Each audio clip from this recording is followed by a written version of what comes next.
Hey everybody, welcome back to the Spinner Rack. I'm here with my boy Cal. Say what's up, Cal. What's going on, everybody? Ready to rock. Today we're talking about that presentation that was held by the DC Supremo herself. This is she's the Vice President of Sales and Revenue. Her name is Nancy Spears, and she was talking about upcoming projects for DC Comics. And here I'm talking with my boy Cal. We're going to talk a little bit about what we think about some of these projects that are coming up. You know, there's not a lot on it, but you know, just from seeing seeing the names and what we think about it. Once again, as always, Batman dominates because what is it? It's a Batman universe, baby. So here, let me share with you the screen, and Cal, you tell me what you think about some of these titles that are coming up that they are listing. So here's the actual press release that they actually talked about. So I'll just do a quick read. DC Comics Pro virtual presentation teases some 2021 series participation in free comics book day. During a virtual presentation to comic book store owners at the annual Comics Pro retailer event, DC Vice President of Sales and Revenue Nancy Spears teased several upcoming comic book projects as part of a discussion of an expanded variant cover program. The changes to the program were made to enable more retailers to participate in retailer variant covers for their customers. Spears identified a host of new publishing projects in the works, including Deathstroke Inc., Harley Quinn animated series sequel, a Wonder Woman 80th anniversary title, Elseworld, DC Vampires, it's the working title, Robin and Batman, I thought we've had the Batman and Robin, Joker, a puzzle box, The Legend of Batman, Crush and Lobo, Nubia in the Amazons, and DC Middle Ages. More information will be forthcoming on these projects throughout the year. In addition, Spears also confirmed that DC would participate in Free Comic Books Day. Why wouldn't they? Shoot themselves in the foot. But details and specific titles will be revealed later. Spears' comments were part of a larger virtual presentation to retailers, including DC publisher, creative officer Jim Lee. Yay, Jim Lee! New Senior Vice President, General Manager Daniel Cherry, and Editor-in-Chief Marie Javins. They have reaffirmed DC's commitment to publishing comic books in the direct market, echoing comments made in August 2020 interview with Hollywood Reporter, referencing 2020 sales success such as Batman, The Three Jokers, of course, The Seas Planets, and keep going on with that, Batman, The Joker War, and Dark Knight's Death Metal. Lee also provided updates on the more than $1.1 million raised for the Book Industry Charitable Foundation to help the struggling comic book stores. While Javins commented on the positive reception received by the new characters such as Punchline, Clown Hunter, Liar Liar, Ghostmaker, and spoke to DC's ongoing commitment to a more additive universe of characters. Interesting choice of words. So let's start first with the new comics that they're dropping, and some of the news that she's bringing out, that she's talking about, some of the more successful titles they had. So Cal, what's your take on the whole Deathstroke Inc., Harley Quinn animated series and stuff? What's your take? Well, let's look at the list.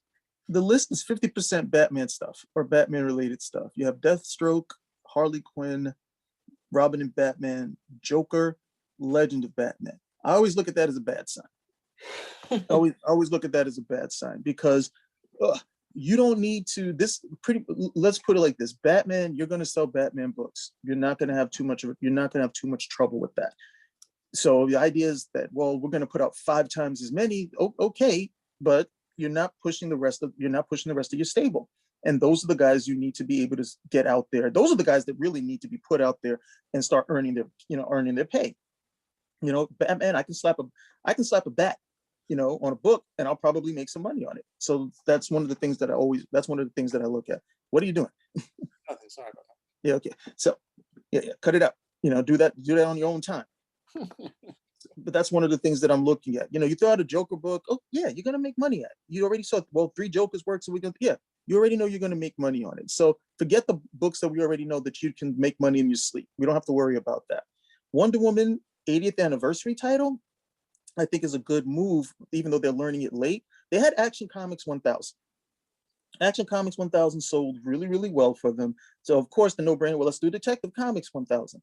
Now, Detective Comics 1000 means a meaningless thing since Batman started in, Detective Comics 27. So Detective Comics 1000 is kind of like, all right, let's just go along with it. But they went along with it. They made money. Then they did one better.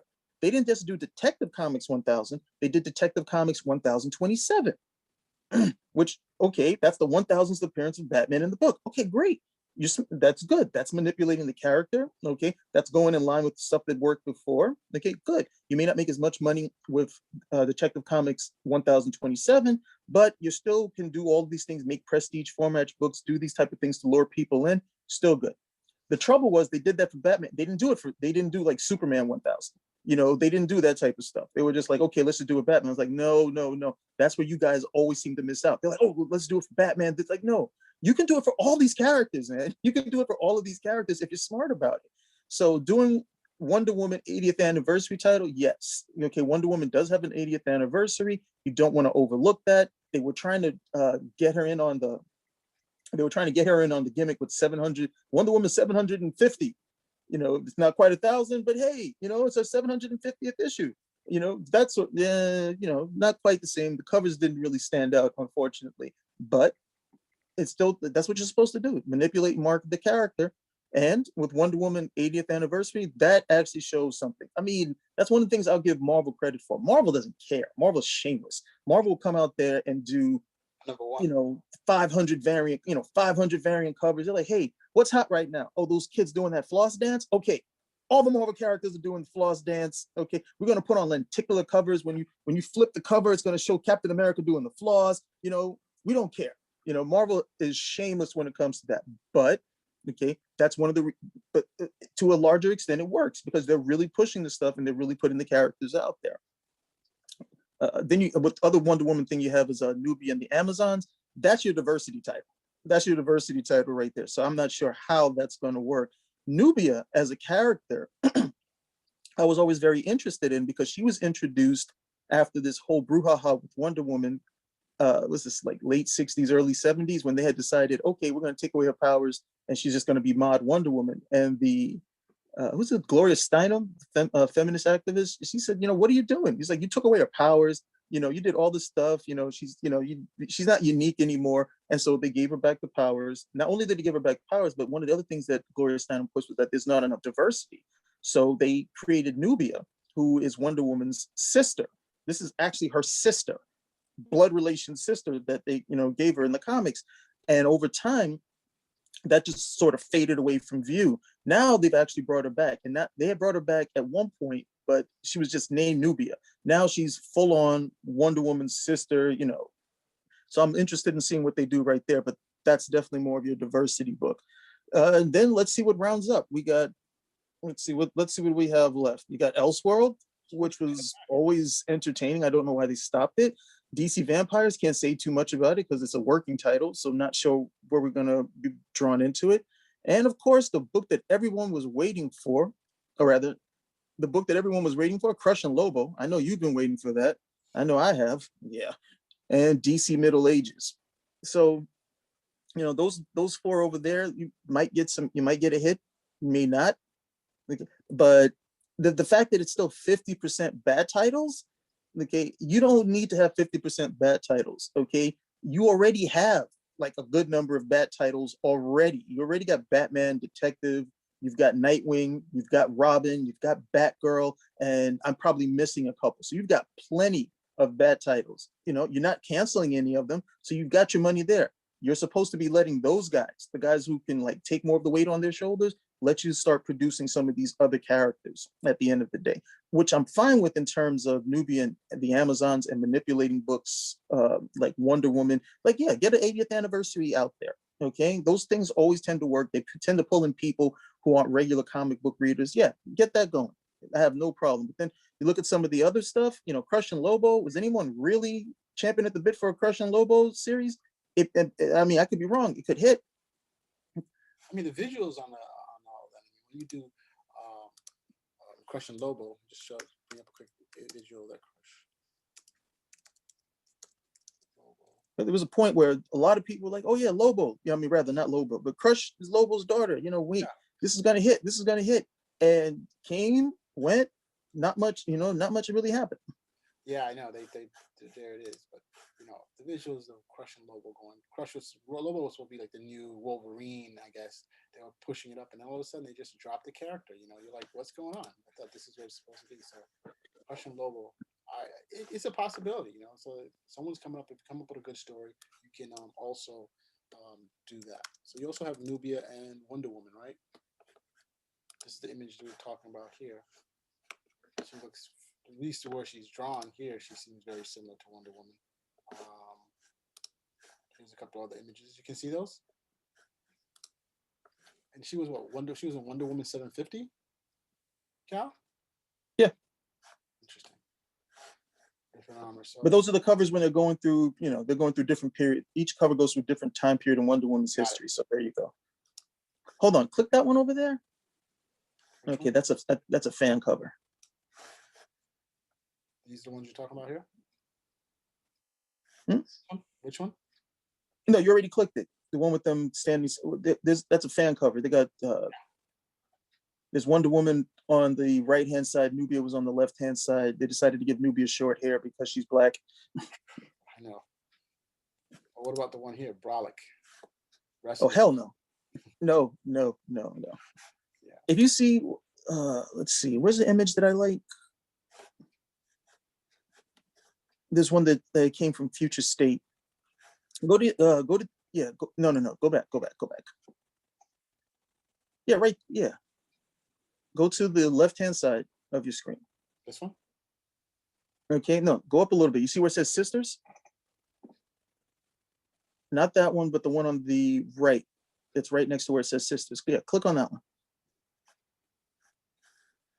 This one here? No, I said right next to where it says Sisters on the right, to the right of Sisters. You went to the left. This Yeah, one? other. Sisters Day? To the left, I'm sorry, you're confusing me now. To the right of where it says Sisters. You see where it says Sisters? Yeah, you got it. That's what I said before. So this one here. No, you hit the wrong one. There are only two pictures. This one? That image right there. Whatever. That image over there, the one that you had and lost, that image over there of Nubia, that is a good image. Okay, that's a good image. She's supposed to be Wonder Woman's sister. All of those qualities should be coming through. Anytime they start, oh, well, we got to give her short hair because she's black or something, like, no. That was never the character. Okay, that was never the character.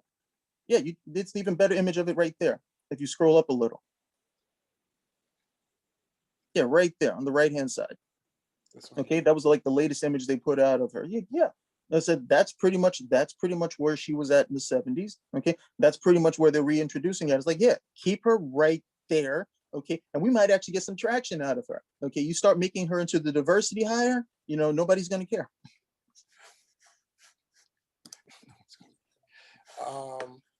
So you got Robin and Batman. Of course, I'm thinking they're doing Robin and Batman. They're basically doing Damian, because he's been a very popular character so far, right? Maybe it could be a totally new Robin, and it could be a totally new Batman. But it's taking Robin as the lead, so my assumption was looking more into the lives of Robin. You got Joker, a puzzle box, The Legend of Batman, can't speculate on that, Crushing Lobo, and Nubia in the Amazons, and DC Middle Ages. So I'm not sure if Middle Ages is a working title or they talking about actually, they had this whole Batman series with Robin, what was it called? There was like a knight, I can't recall it, and they were coming after Batman. It was like 50-50. I started the series and I just dropped it after a while. So here we're back to what she was saying. She said some successes for DC last year were the three Jokers, which was pretty obvious. DC's Dead Planet. It goes from Deceased, then there's DC's Dead Planet. That's been a pretty interesting thing to keep going on. Like these two titles, Deceased, Dead Planet, and Dark Knight, are both derivative of previously popular series. And of course, Batman, the Joker War, which was encompassed almost a month worth of comics, you figure, or 2 months. So that was pretty interesting there. But what do you take about these? These are basically, once again, one, Batman is the three Jokers, Batman Joker War, and Batman was integral in the 2 of the 3 series. The DC, the Dark Knight Metal, I think he was pretty integral into, because you have the Batman that laughs and stuff like that. What's your take on that? That whole death metal stuff, I still consider that a Batman related title, because it came out of all of that, and it doesn't really lend for any of the other characters. I mean, it's a Batman grounded story, so that's where it starts. And even though it ends differently, that was because they had to tie into some stuff that was coming down the pike. But again, if you're going to push a Batman series, okay, And then you're going to have a Batman limited series. And then you're going to, on top of the Batman limited series, you're going to have the Batman event. Then, I mean, then of course, why would you expect not to make the money on those particular things? Deceased was different. Okay, Deceased was a, like a zombie story for the DC universe. And then they introduced like new characters as well. Like Superman's son became Superman, and you had other people stepping up, and they're searching for a new world, after all these other things are happening. So that was different. But that also goes in the same line of people who want to read DC characters that are not DC characters. Like, hey, you know what? Let me read this guy, because I don't have to worry about let me read this Superman because it's new, and I don't have to worry about all of the things that come in that, I'm there from the ground up, and then they always say the same thing. This is how Superman should be done, or this is how this character should be done. Yeah, but it's not that character. It's a totally different character at the end of the day, even if that character shares the same name. So you had those type of things, and it worked. They did the same thing with Injustice: Gods Among Us. That was like DC. That was DC light, but they ate it up. They were like, hey, this is good. And they were like, these are the characters. Some of the people who read Injustice thought those were the real characters. They're like, you have to tell them, no, that's the alternate universe for these characters. Like, it is? Well, that's how the characters should be done. Superman should be killing people? Yeah. Why doesn't he? So on and so forth. So you've got these characters that are going to sell anyway. 3 Jokers they have been waiting for. But it's very hard for you to imagine that you do a Joker series and it's not going to sell, or a Batman series and it's not going to sell, or an alternative DC universe, which is what a lot of these guys want to get into, because it's really hard just to open up a book, any of these characters right now, Superman, Batman, Wonder Woman, Green Lantern. It's really hard just to open up a book and get into the character. Okay, you do Deceased, that's not too hard. Even if you start with the 3rd series of Deceased, you only got to read the last 2 series. That's like 12 books altogether. That's not too hard at the end of the day. I mean, I read the first Deceased, that was entertaining. And then when they decided to go further with it, I said, nope, I'm done. Okay, I'm done. I said the first one was I thought that was very entertaining. Everything after that is for the money. I'm never sure where you guys are gonna go with it. But you're doing the same stuff though. You're doing the same. One of the things that I liked, I saw 2 things that I enjoyed recently regarding Superman. They decided they had a series called Batman Black and White. And they've done a few series of Batman Black and White. So they said, we're going to do Superman Red and Blue. I was like, oh, you finally realized you had another character that can actually make you some money. I was like, this dude makes you money just by slapping an S on. And you guys refuse to do any more books. I was like, oh, why don't we do this one over here? I was like, you actually going to do a Superman book with top talent? And you're going to have a little gimmick with it as well? And it's probably going to make you some money. Why? Because these books over here make you some money. And then they decided they were going to do Superman 78, which is going to be based on the classic Christopher Reeve portrayal with Richard Donner direction. They said, we're going to do a series on that too. I'm like, again, I'm scratching my head. I was like, you did Batman 66. And I don't know how many different series they got out of Batman 66. Batman met the Green Hornet.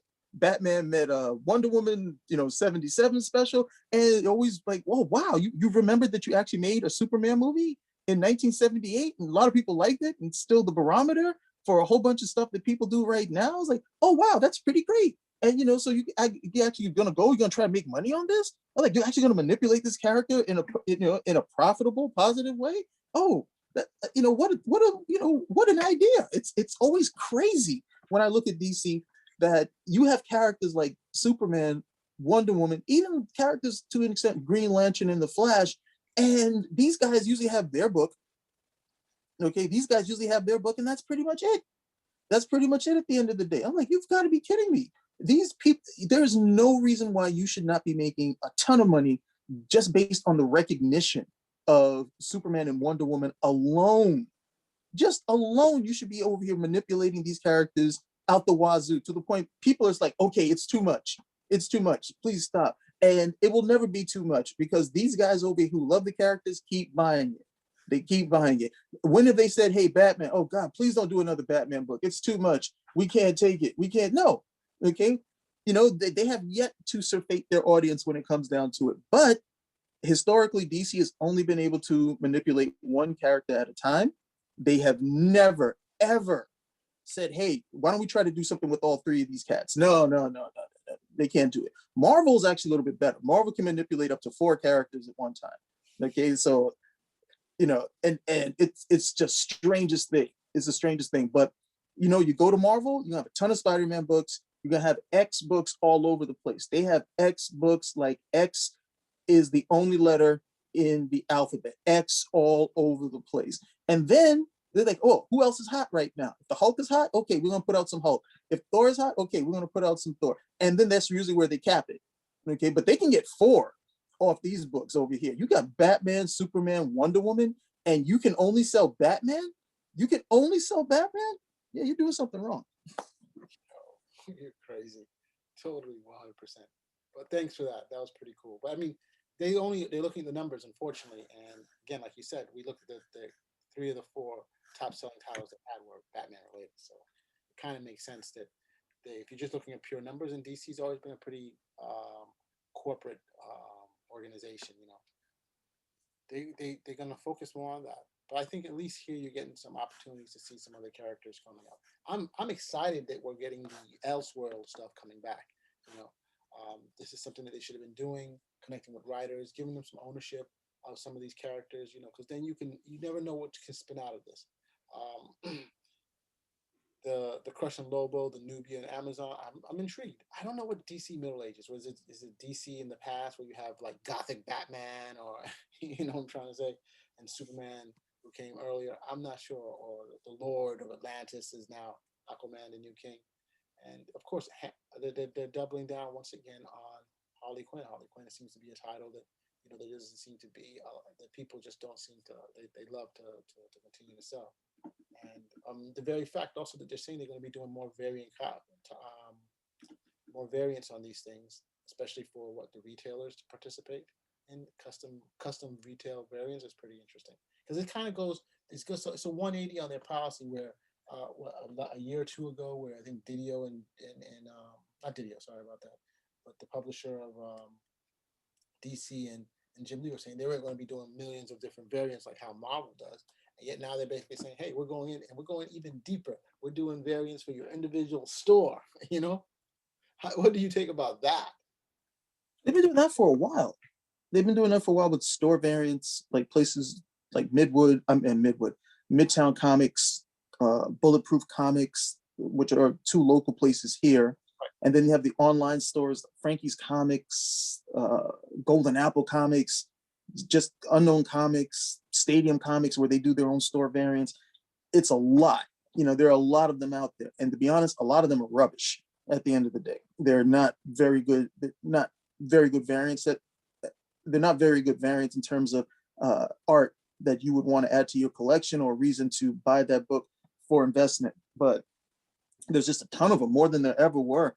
And it's actually more profitable for DC or Marvel does a ton of them on their own. So that's how it is. But it's more profitable for somebody like DC. Like, yeah, we'll give you the license so you can come over here and do this. So we don't have to, we get the money and we don't have to worry about, we don't have to, we're going to get the money, for the printing and for the licensing, for that particular thing. And we don't have to worry about the sales at the end of it.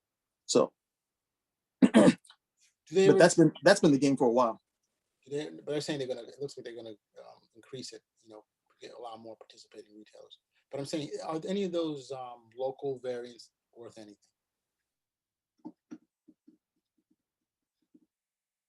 Cal?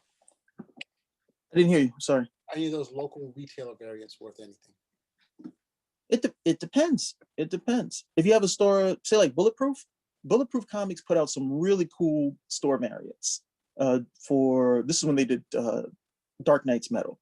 They had some really cool store variants. Guys really liked them, but they also had top talent in Gabriel Delato. So that was a really big draw to it. That was a really big draw. Okay. Interesting. I mean, so they choose who they want to do the variants for themselves, or is there like a list? How does that work? Do you know? I'm sorry. My fault. Can you say that again, please? The local variants that the stores do, who makes the decision on how that is done? Is it the local stores? Once they pay the local store, they can do the local store. You have to. There's a process to go through, right. But one, you've got to have some money. You've got to have some money because it can cost like minimum $5,000, to get that thing just to get that thing produced at the end of the day. And then you're only making your money back if you sell them, and then the prices on them is going to have to be high. So you can try to make the money back as quickly as possible, and then whatever you have left, whatever you've got left over. So if it's something that really hits, fine. If not, you sent out $5,000 on something, and the good news is you're the only person who has them, but the bad news is nobody else wants them. So it can definitely wedge you in. But Midtown Comics variants don't tend to retail too well. They don't. You have to really be selective as to what you get over there. I bought some for Deceased. They had 2 covers that I thought were really cool, and they would appeal to collectors later on. I was right about that, thankfully, because I had those books for a while, and I was almost like, man, did I make the right estimation on these? They sold. I was like, okay, good. That was correct. But a lot of Midtown variants, especially since they're pretty plentiful. They're easy to get. A lot of guys don't want them. Then you go to another place and they limit it to, say, 250 copies, and they sell out regularly.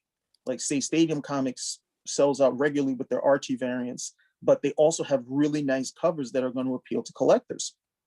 They have really nice covers at the end of the day.